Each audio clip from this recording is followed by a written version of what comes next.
표준 킹제임스 성경의 부패상에 대해서 알아보도록 하겠습니다. 영어 킹제임스 성경을 직역했다고 주장하지만은 사실은 영어 킹제임스 성경의 단어들을 변개시킨 것이 바로 표준 킹제임스 성서입니다. 창세기의 몇 부분들을 살펴봄으로써 표준 킹제임스 성서 배후에 어떤 영이 있는지를 살펴보도록 하겠습니다.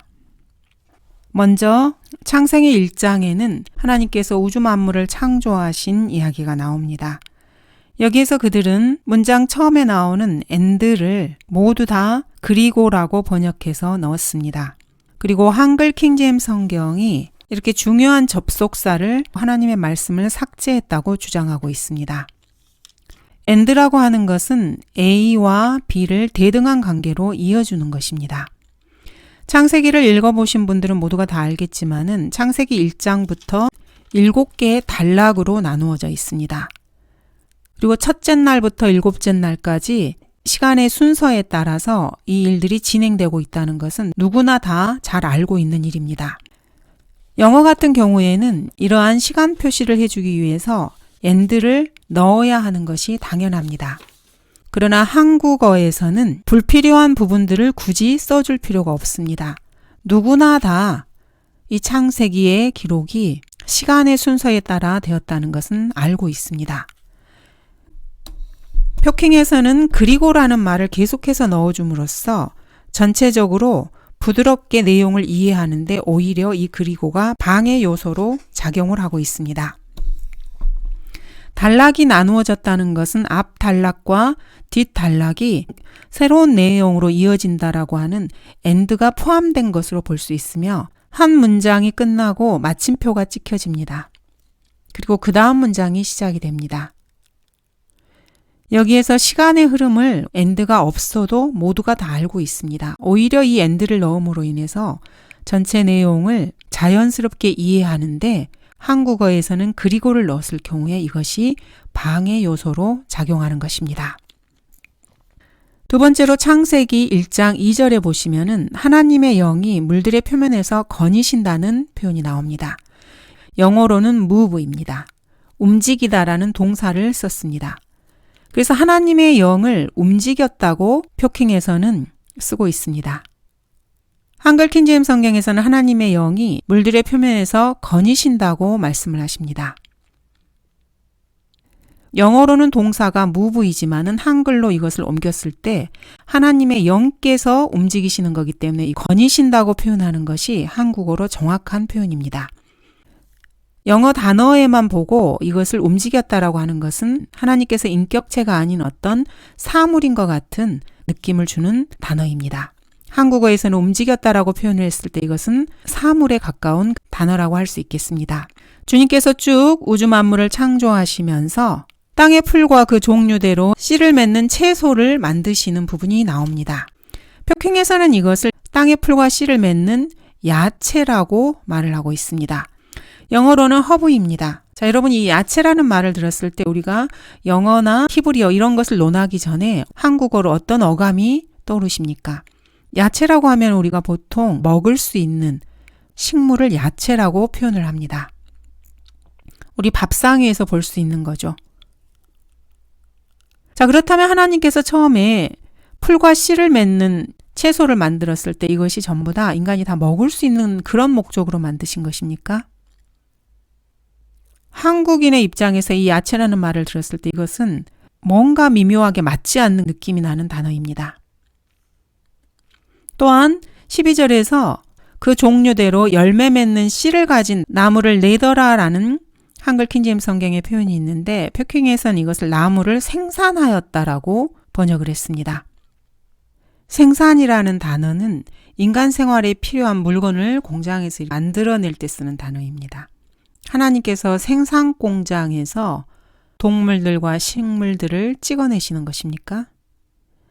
단어가 실제로 쓰이는 용례가 전혀 맞지 않습니다.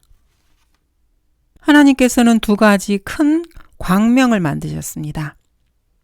하나는 낮을 주관하는 해고 하나는 밤을 주관하는 달입니다. 자, 그런데 표킹에서는 이것을 두 개의 강렬한 빛을 만드셨다고 말하고 있습니다. 하나님께서는 결코 두 개의 강렬한 빛을 만드신 적이 없습니다. 태양은 스스로 빛을 내는 항성이지만은 달은 결코 스스로 빛을 내지 못합니다. 태양빛을 받아서 그것을 반사할 뿐입니다. 그러므로 두 개의 강렬한 빛을 만들었다는 이 말은 잘못된 번역입니다. 어쨌든 하나님께서는 결코 두 개의 강렬한 빛을 만드신 분이 아닙니다. 하나의 큰 빛을 만드셨고 그 빛을 달이 받아서 지구에 반사하는 것입니다. 태양과 달이 둘 다 빛을 내지만은 이것이 두 개의 큰 빛은 결코 아닌 것입니다. 하나님께서는 두 가지 큰 광명을 만드셨습니다.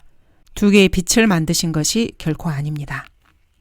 20절에서 하나님께서는 하늘의 넓은 창공에 나는 새를 풍성히 내라고 말씀하셨습니다. 창공이 넓은 창공입니다. 영어로는 open firmament. 표킹에선 이것을 펼쳐진 궁창이라고 번역했습니다.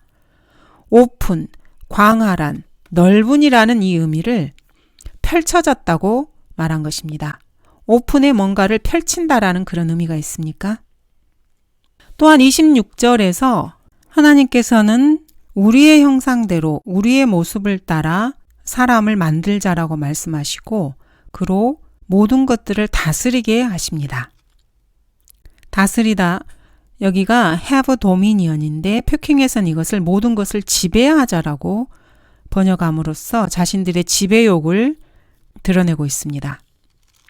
지배하자와 다스리게 하자, 어떻습니까? 다스리는 것은 결코 누군가를 지배하는 것이 아닙니다. 27절에서는 그리하여서 하나님께서 자신의 형상대로 사람을 창조하였으니 곧 하나님의 형상대로 그를 창조하셨다고 말씀하십니다. 그런데 표킹에서는 하나님께서 자기 자신의 형상으로 사람을 창조하셨다고 합니다. 사람은 흙으로 창조되었지 결코 하나님의 형상으로 창조된 것이 아닙니다. 그런데 하나님께서 자기 자신의 형상으로, 하나님의 형상을 재료로 해서 마치 사람을 창조하신 것처럼 번역을 해놨습니다. 친히 그를 하나님의 형상으로 창조하였더라. 하나님의 형상대로 사람이 창조된 것이지 하나님의 형상으로 창조된 것이 결코 아닙니다. 형상을 담게 하나님의 형상대로 하나님께서 창조를 하신 것입니다.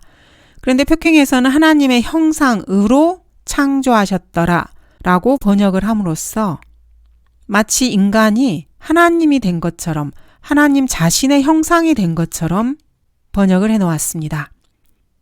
한국어의 이 미묘한 차이를 여러분 아시겠습니까?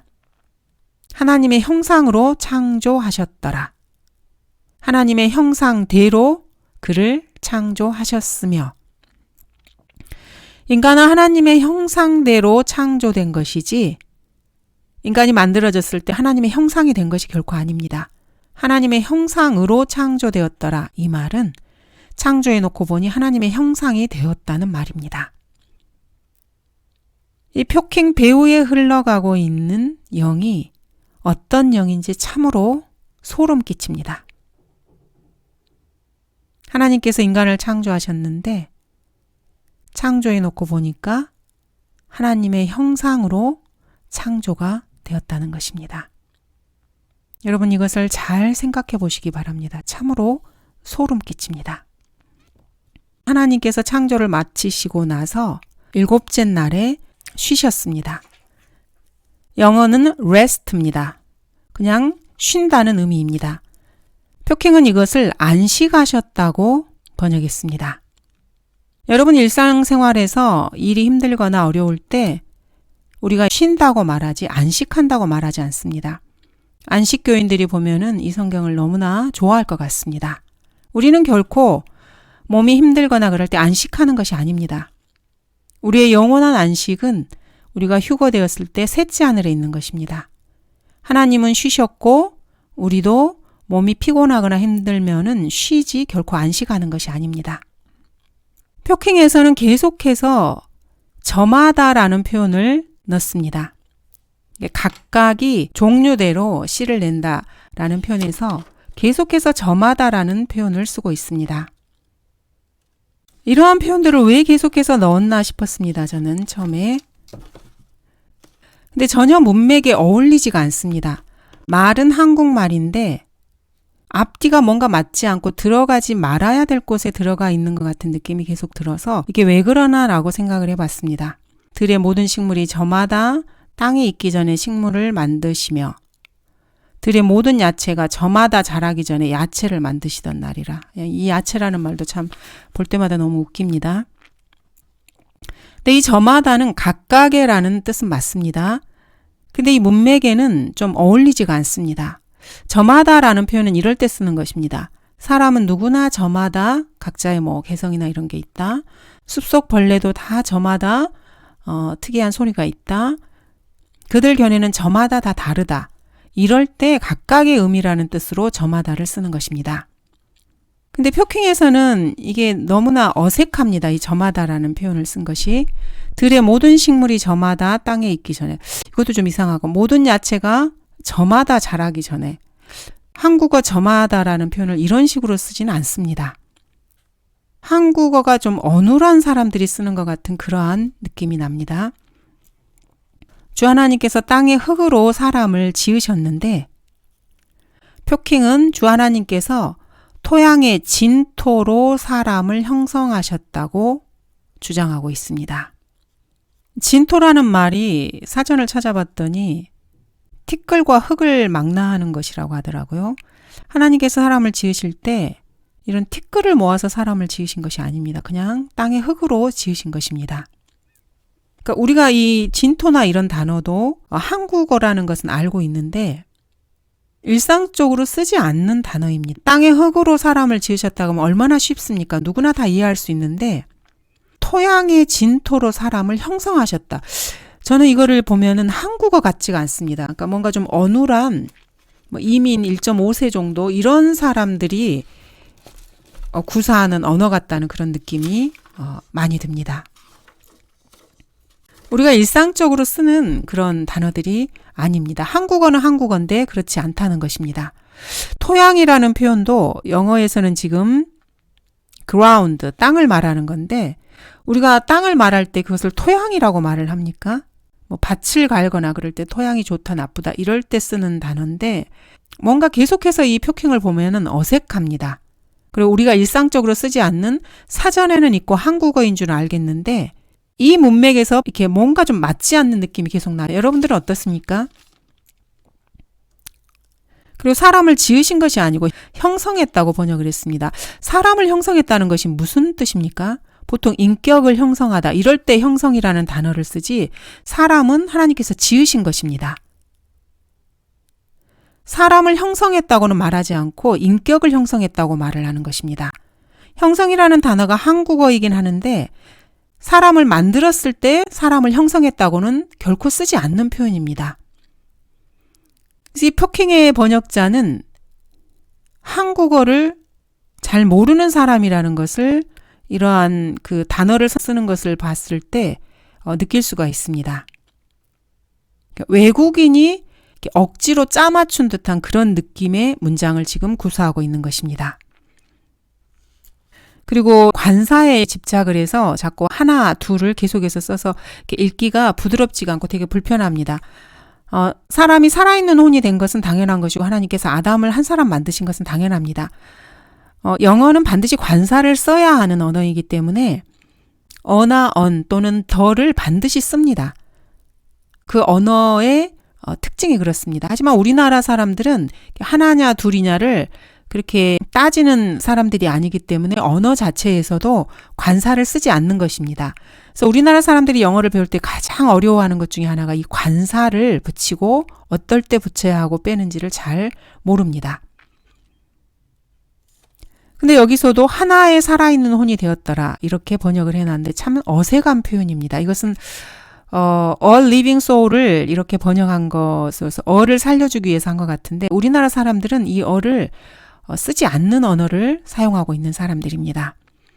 그래서 우리나라 문법에서는 없는 것을 살려주려고 애를 쓰니까 한국 사람이 봤을 때 문장이 좀 어눌해 보이기도 하고 그래서 자꾸 이런 사족을 문장에 계속해서 집어넣기 때문에 불필요한 것들을 집어넣기 때문에 그 의미를 이렇게 탁탁 캐치할 때 이 표킹은 어려움이 있습니다.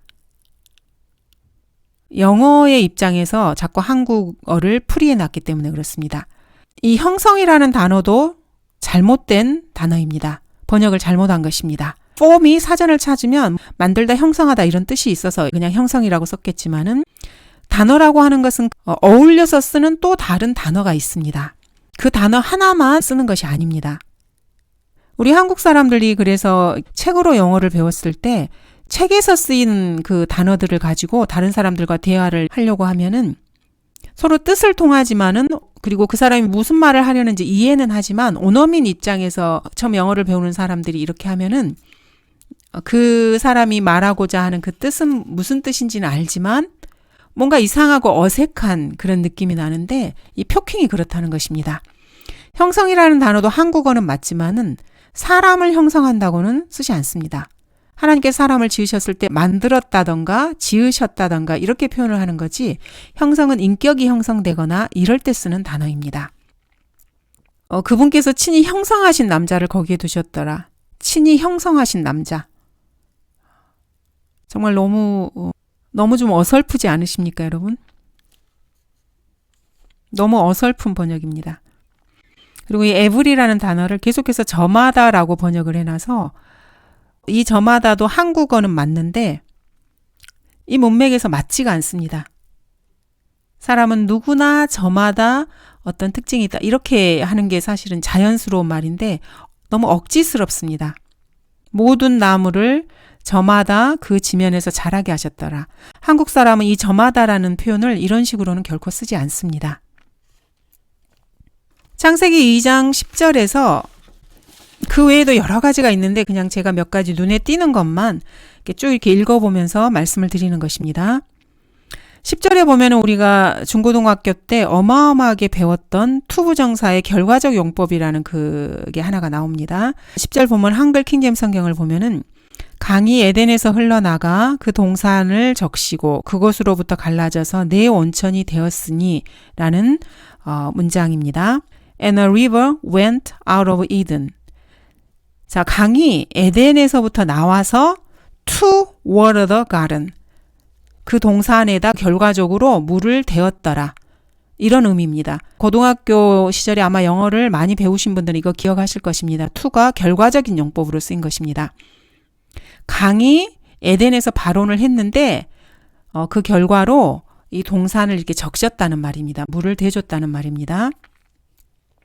근데 여기서는 이거를 이 to를 뭐뭐 하기 위하여로 해석을 해놨어요. 그래서 동산에 물을 대기 위하여 강 하나가 에덴에서 흘러나갔더라.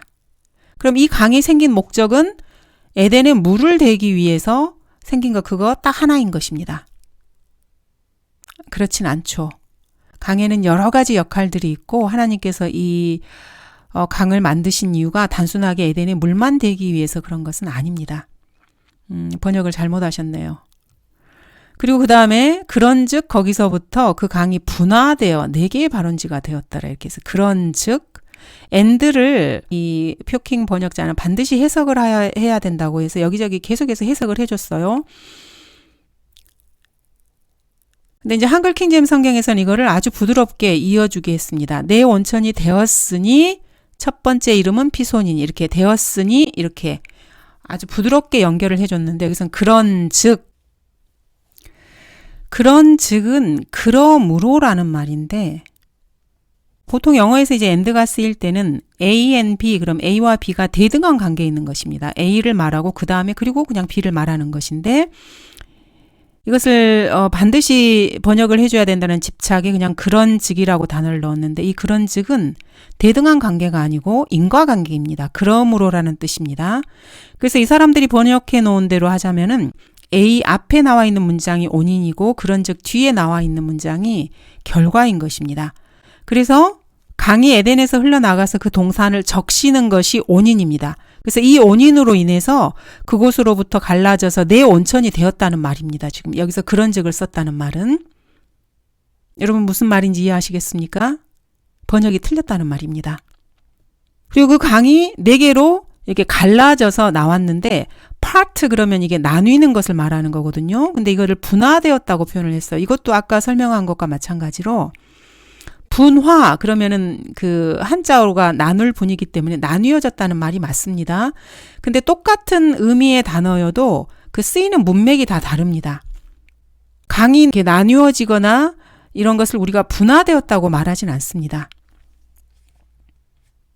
그러니까 한국어에 있는 이런 미묘한 그 다른 단어와 어우러지고 쓰는 이것을 너무 무시하고 그냥 제멋대로 자기가 원하는 단어를 그냥 아무거나 그냥 집어넣은 그런 격입니다. 영어 파트는 두 개로 나뉘어진 것을 말한 것입니다. 그래서 강이 에덴에서 발원해서 이렇게 네 개로 나뉘어졌다는 말인데 그 강이 분화되었다고 그래서 네 개의 발원지가 되었다고 아주 쉬운 영어 단어를 문맥에도 잘 안 맞는 분화라는 그 단어를 써서 아주 어렵게 만들어놨어요. 이거는 결코 직역한 것이 아닙니다. 하나하나 다 찾아보려면 끝도 없어서 제가 이렇게 눈에 거슬리는 게 너무너무 많은데 그냥 몇 가지만 보고 이렇게 짚고 넘어가는 것입니다. 2장 15절에 보시면은 주 하나님께서 그 사람을 데려다가 에덴에 두시고 그것을 관리하고 지키게 하셨다고 말씀하십니다. 자, 에덴 동산을 아담에게 관리하게 하신 것입니다. 자, 그런데 여기서 표킹에서는 이것을 에덴의 동산 안에 두고 그곳을 꾸리고라고 하였습니다. 꾸리고라는 우리 살림을 꾸린다 이럴 때 쓰는 표현인 거는 맞습니다. 이것도 한국말인 거는 맞아요. 근데 이렇게 쓰면 안 되는 단어입니다. 에덴을 이렇게 꾸린다고 표현을 하십니까, 여러분? 이거는 그냥 살림을 꾸린다거나 이럴 때 쓰는 표현입니다. 한국어는 맞지만은 이거는 완전한 오역입니다. 한국어를 전혀 쓸지 모르는 사람이 그냥 한국어라고 아무데나 그냥 이렇게 집어넣은 거예요. 이것도 영어로는 사실 드레스란 아주 쉬운 단어거든요. 그래서 한글 킹제임스 성경에서 번역한 것처럼 그냥 관리하는 것입니다. 동산을 꾸리고 농장을 꾸리고 이러면 조금 의미가 통하는 것 같은데 에덴 동산을 관리하게 하신 거지 뭐 살림을 꾸리는 것처럼 단어를 너무너무 잘못 쓰고 있습니다. 지금. 그리고 아주 중요한 단어 freely가 16절에서 나오고 있습니다. 하나님께서 동산의 모든 나무에서 나는 것을 내 마음대로 먹을 수 있으나 자 이것을 값없이 먹을 수 있다고 했습니다. 이 값없이라는 말은 돈을 내지 않고 그냥 먹는다는 말입니다. 값이 없다는 거죠. 자, freely는 돈 내지 않고 먹는 거 맞습니다. 자유롭게 먹는 거 맞고요. 자, 그러면 이 문맥에서 봤을 때 마음대로 먹는 것이 맞을까요? 아니면 값없이 먹을 수 있는 건가요? 둘 다 맞는 것입니까? 아닙니다. 하나님은 단 하나의 단어만을 선정하시는 분이십니다. 두 개 다 맞을 수는 없습니다. 그들이 원할 때는 언제든지 마음대로 먹을 수 있는 것입니다. 값을 내야 된다.